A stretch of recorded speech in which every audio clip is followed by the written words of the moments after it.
After World War II, thousands of refugees fled Europe for Latin America.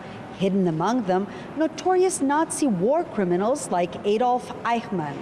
Now the documents Eichmann used to sneak out of Germany and install himself here in Argentina are being exhibited for the first time.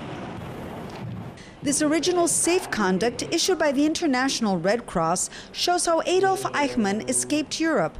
He assumed a false identity and traveled from Genoa to Buenos Aires as Ricardo Klement, an Italian of German origin. As Klement, Eichmann lived in Argentina for one whole decade. It's a very strange sensation, knowing that you are living next door to a person who may have been behind all the horrors you suffered. It makes you wonder, what is the meaning of justice?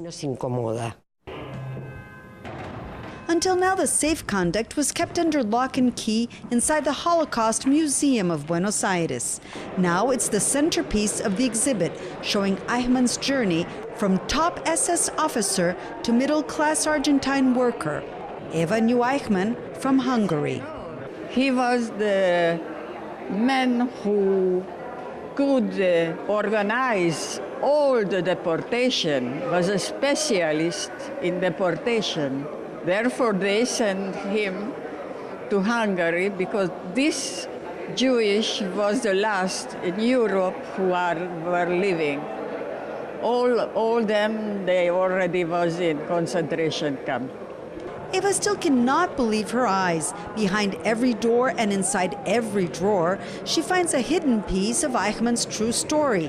Pictures of him as one of Adolf Hitler's top lieutenants, the architect of the Jewish final solution, and as Ricardo Klement, dressed in a poncho and breeding rabbits. He was found and kidnapped by the Mossad in 1960 to be tried and sentenced to death in Israel. The exhibit marks the 50th anniversary of his execution. I was very, touched to see all the history with my eyes here in Argentina. And we hope that nobody will pass it one more time. Never, never, never again. Eichmann wasn't the only Nazi who found refuge in Argentina. That is why this document is important. It's the living proof that this is not an invention. It's not something somebody heard. This is the truth. A war criminal lived among us under a false identity. It's important that the truth be told so people can be alert, says Graciela. It's not the same to live in democracy as in a dictatorship, and it's fundamental to respect human rights. This way, hopefully, tragedies of the past will not happen again.